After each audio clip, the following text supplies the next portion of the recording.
Sa mga hindi pa po nakapag-subscribe sa channel na ito, bakit naman hindi ka nag-subscribe? Magandang araw sa iyo, Sir Casper, at sa mga tagapakinig ng inyong YouTube channel. Ako po si Amanda, na Tobong Caloocan. At nais ko pong ibahagi sa inyo ang kwento naming magkapatid at kung paano kami nakatakas sa mga taong dumukot sa amin. Tandang-tanda ko pa noong 1996. Nasa edad 10 taong gulang pa lamang ako noon, samantalang nasa 14 na taong gulang naman ang aking bunsong kapatid. Nagbakasyon kami sa Kakahuyan sa bahaging Bicol kasama ang aming personal driver at iba pang mga kasamang kaibigan ng biglang tambangan ng mga armadong lalaki ang aming sasakyang van. Pinaputukan nila ng mga bala ng baril ang aming driver, gayon din ang mga kasamahan namin.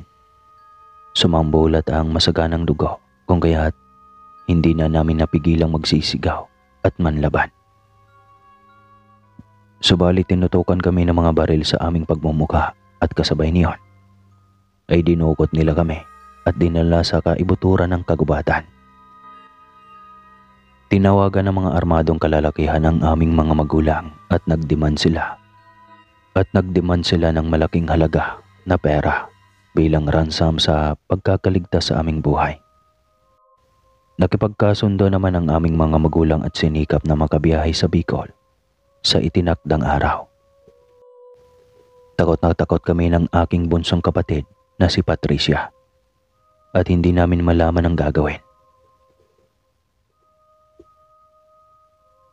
Nakatali ang mga kamay at paa namin habang nakaupo kami sa tig-isang upuan. Inabot kami ng hating gabi at hindi ko magawang makatulog. Naririnig ko ang mga tinig ng kuliglig, maging ang mga huni ng ibon at iba pang kaluskos. Pagaramdam ko noon na hindi ako mamamatay sa nerbyo sa mga taong dumukot sa amin, kung hindi sa mga mababangis na hayop sa paligid. Hindi nagtagal at lumapit sa amin ang isang binatilyo na kasamahan ng mga lalaking dumukot sa amin. Hawak niya ang kutsilyo. Kinabahan kaming magkapatid sa posible niyang gawin sa amin. Pero ganoon na lang ang ikinagulat namin ng masaksihan na pinagpuputol niya ang mga nakabigkis na panali sa aming mga kamay. Bago pa kami makapagpasalamat ay nagwika siya sa amin. Tumakas na kayo sa lugar na ito. Tutulungan ko kayo makaalis sa loob ng bahay. Basta ang bilin ko lamang sa inyo ay huwag kayong titigil sa pagtakbo palayo hanggang sa makatagpo kayo ng highway at doon kayo humingi ng tulong. Naguluhan ako sa kanyang mga tinuran. Sandali, bakit mo kami tinulungan samantalang kasamahan ka ng mga armadong lalaki? Saglit siyang tumingin sa seryosong paraan bago tumugon. Mga aswang ang mga kasamahan kong kidnapper at nakakatiyak akong hindi kayo sisikatan pa ng araw sa lugar na ito. Hindi kayo mababawi ng mga magulang ninyo sa kinabukasan dahil pagpepiestahan na kayo ng mga aswang. Matapos siyang magsilita ay may dinukot siya sa kanyang bulsa. Ibinigay niya sa akin ang isang maliit na botelya na naglalaman ng langis. Gayon din ang isang matulis na kinayas na kawayan. Ito ang botelya ng lana na naglalaman ng sagradong langis. Kung makalapit man sa inyo ang mga aswang ay isaboy lamang ninyo sa katawan nila at tiyak na masusunog ang kanilang mga balat. Samantalang ang kinayas na kawayan naman ay pwede ninyong isaksak sa katawan nila bilang pandepensa. Huwag kayong matakot dahil isa akong tao at hinihintay ko na lang ang aking kamatayan sa mga kamay nila. Nagkatinginan kaming magkapatid. Nabalot kami ng kakaibang kilabot habang nanlalamig ang aming mga kamay. Makalipas ang ilang sandali ay nagpasalamat kami sa kabutihang loob na ipinakita sa amin ng naturang binatilyo. Kasunod niyon ay pinagmadali niya kaming lumabas ng bahay. Subalit hindi pa man lang kami nakakalayo ay narinig na namin ang mga sigawan na nagmumula sa loob ng bahay. Napagtanto naming magkapatid na nahuli ang binatilyong tumulong sa amin. Gustuhin man naming bumalik at tulungan siya, subalit nagpatuloy kami sa pagtakbo hanggang sa maulinigan na namin ang nakakapangilabot na sigaw na para bang may binabalatan ng buhay. Paglingon namin ay may 2 lalaki ang humahabol sa amin. Hindi na sila pangkaraniwang tao. Nanlilisik ang kanilang mga mata na namumula. Yun bang parang umiilaw. Nanlilimahid ang katawan na napupuno ng mabubuhok na balat. Tinubuan din sila ng matatalas na pangil na animoy mga lagari. Gayon din ang ilang pulgadang kuko. Hindi ako makapaniwala noon sa mga nakita. Sa unang pagkakataon na nakakita ako ng mga aswang. At sa mga sandaling iyon ay nasa bingit kami ng kamatayan. Sinunggaban nila kaming magkapatid. May dumamba sa likuran ko kung kaya't bumagsak ako sa lupa. Mabuti na lang at hindi ako nagalusan ng aswang. Umibabaw ang aswang at akmang kakalmutin niya ako sa mukha nang buksan ko ang takip ng botelya at isinaboy ko sa mukha niya ang laman nito. Dumampi sa balat ng aswang ang lana at bahagyang nag-usok ang mukha niya. Nagimbal ako sa aking nasaksihan. Noon ko napagtanto na nagsasabi ng totoo ang binatilyo ukol sa kakayahan ng lana na panlaban sa mga aswang.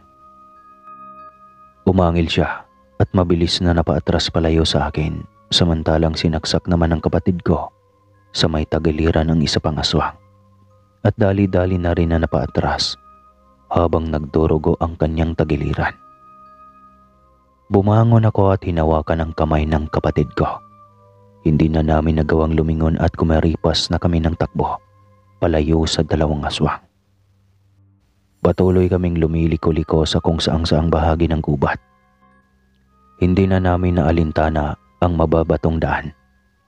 Pero nagulat kami nang makarinig kami ng maraming putok ng baril na lalong nagpangatog sa mga tuhod naming magkapatid. Kung saan-saan na kami napapadpad, nanuot kami sa kasukalan. Nangadapa kami sa putikan at halos mahulog na kami sa malalalim na hukay sa kagubatan. Ngunit hindi pa rin kami sumuko kahit sobrang pagod na kami at kinakapos na sa paghinga minsan. Lumuluha ang kapatid ko at napakarami na rin naming mga galo sa katawan. Niyakap ko siya ng mahigpit at nag-uwika ako ng, "Tumigil ka na sa pag-iyak. Nakakatiyak ako na may mahihingian din tayo ng tulong. Kinakailangan lang nating makalayo sa mga aswang na dumukot sa atin." "Pero paano, ate? Hindi na nga natin alam kung saan tayo nandito. Wala man lang ibang tao sa paligid na mahihinga natin ng tulong." Nagulat ako at hindi kaagad ako nakatugon sa mga pahayag ng kapatid ko. Totoo naman ang sinasabi niya. Pero hindi pa rin ako nawawala ng pag-asa noon na makakaligtas kami sa gubat. Hindi nagtagal ay may natanaw ako paglingon ko sa gawing kaliwang bahagi. May nagbabagang mga mata na papalapit ng papalapit sa aming direksyon. Hinawakan kong mabuti ang botelya ng lana habang hinigpitan naman ng kapatid ko ang pagkakahawak niya sa kinayas na kawayan. Ano ba yung kinayas? Di ko alam yun na. Kinakabahan ako subalit pilit ko na nilakasan ng loob para mailigtas ko ang aking kapatid at makatakas kami sa kagubatan. Walang ano-ano ay mabilis na lumundag sa amin ang lalaki bago siya nagpalit ng nyo bilang malaking itim na aso. Isinangga ng kapatid ko ang kinayas na kawayan at eksaktong tumama ang ngipin ng malaking aso sa kawayan. Kagat-kagat nito ang kawayan, kaya nagkaroon ako ng tiyempo na maibuhos ang lana sa mukha at katawan nito. Wait lang, na-curious talaga ako sa kinayas. Pagkaumit nga sa mga nakakaalam dyan. Tara balik tayo sa kwento. Binuhusan ko ng langis ang mukha at ang katawan ng aso. Makailang beses iyong nag-usok at nasunog hanggang sa bumagsak ang kinayas na kawayan sa lupa. Kinayas na naman. Gumulong-gulong ang malaking itim na aso kaya nagmadali ako na makuha ang kinayas na kawayan bago makabangon ang aso. Walang pag-alinlangan na isinaksak ko sa katawan ng malaking aso ang matulis na dulo ng kawayan. Hinataw ko ng hinataw hanggang sa sumirit ang masagana nitong dugo. Hindi ko tinigilan ang malaking aso hanggang sa bawian na ito ng buhay. Nasaksihan naming magkapatid ang muli nitong pagbabagong anyo. Baka maipikit pa ang mga mata. Nasaksihan naming magkapatid ang muli nitong pagbabagong anyo bago pa maipikit ang mga mata. Bumalik ito sa anyo ng tao at nakilala namin iyon bilang ang pinuno ng mga taong dumukot sa amin. Nagyakapan kaming magkapatid at hindi namin napigilang mapaluha, dulot ng matinding takot at pangamba sa aming mga buhay. Hindi namin alam kung ano pa ang naghihintay sa aming kapahamakan sa mga oras na iyon. Subalit binitbit pa rin namin ang botelya ng lana. Gayon din ang kinayas na kawayan upang may pandepensa kung sakaling umaaligid-aligid pa rin ang aswang sa paligid. Nagpatuloy lamang kami sa paglalakad nang bigla kaming may natanaw na nagliliwanag na bagay. Isa siyang babaeng nangingislap ang katawan at napapalibutan ng mga brilyante ang buong kasuotan. Kinilabutan ako dahil kakaiba siyang nilalang at noon lamang ako nakakita ng ganoong babae sa buong buhay. Binalak naming magtago subalit huli na ang lahat. Mabilis na lumapit sa amin ang babae habang inalalahad sa amin ang kanyang mga kamay. Huwag kayong matakot. Tutulungan ko kayong makalabas dito sa gubat. Magtiwala kayo sa akin. Malamyos ang kanyang tinig at talagang maaliwala sa pandinig. May takot at pag-aalinlangan man kami ng kapatid ko ay wala na rin naman kaming ibang pagpipilian pa kundi ang tanggapin ang kanyang alok. Sinundan namin siya sa kaibuturan ng gubat. Tahimik kaming dalawa at pilit na pinakalma ang isa't isa. Medyo may kalayuan ang kagubatan at marami pa kaming nasumpungang mga kakahuyan.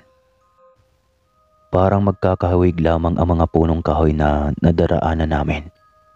Pero sa tingin ko noon ay hindi naman kami nililigaw at nagtiwala ako sa kakayahan ng babae na hindi niya kami lolokohin. Napuno ng katahimikan ang aming paglalakad kaya naman binasag ko ang katahimikan. Binibini, alam mo ba talaga ang daan? Bakit parang magkakamukha yata ang mga daan? Gayon din ang mga punong kahoy na nilalakaran natin. Lumingon sa akin ang nangingislap na babae at bahagya siyang ngumiti bago nagsalita. Huwag kang mag-alala. Kunting tiis na lamang at makakalabas na kayo sa kagubatan na ito. Sa mga sandaling iyon ay tumahimik muli ako. Hindi na ako nagtanong pa. Kung talagang sigurado siya sa aming tinatahak na daan ay hindi na ako dapat na magdadalawang isip na hindi siya pagkatiwalaan. Sumugal na rin naman kaming magkapatid at malayo-layo na rin ang aming narating. Ngunit masdan mo ang tubig sa dagat, dati kulay asol, ngayon naging itim. Hindi, iba yata yun na. Tanging ang babaeng iyon na lang ang natitira naming pag-asa upang makaalis sa lugar na iyon at makalayo sa mga kidnappers. Halos inabot pa kami ng ilang sandali bago kami huminto sa isang malaking punong kahoy. Doon ay nakarinig na ako ng mga ugong ng mga sasakyan. Lumawak ang ngiti sa mga labi naming magkapatid. Mukhang malapit na kami sa highway kung saan malapit na kaming makalabas sa gubat. Napuno ng kasabikan ang puso ko dahil makakatakas na kami sa nakakapangilabot na babangis na mga aswang na humahabol sa amin.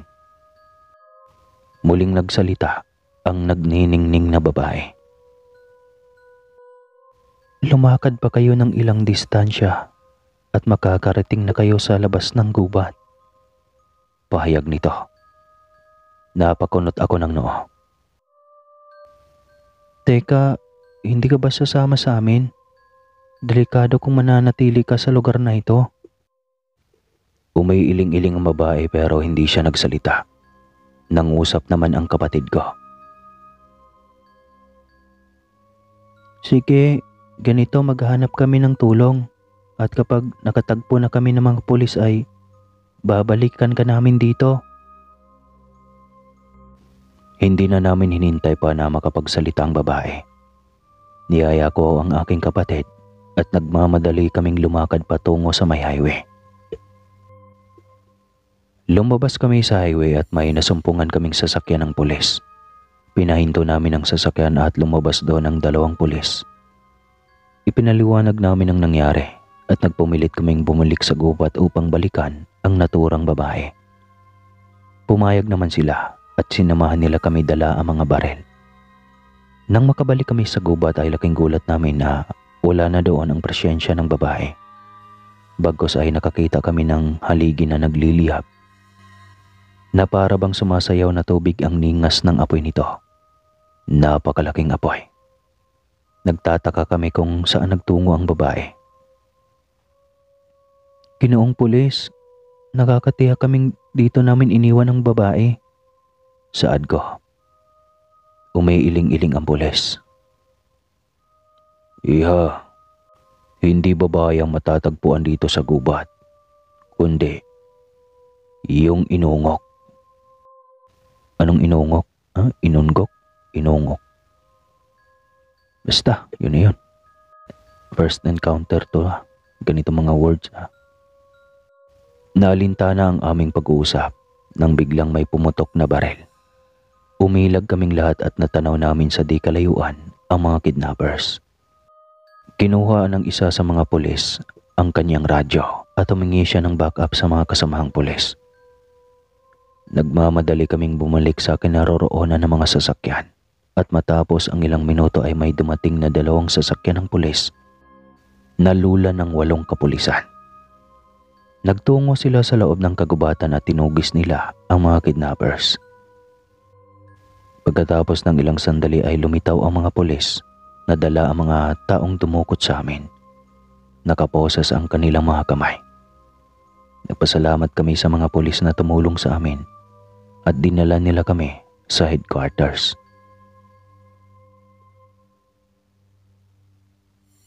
Nagbigay kami ng statement at tinawagan nila ang aming mga magulang. Nabanggit pa sa amin ng isa sa mga pulis ang tungkol sa inukok na nakaengkwentro namin sa gubat. Mga iha, ang naengkwentro ninyo sa gubat ay inukok, isang uri ng santilmo na matatagpuan sa gubat o kakahuyan.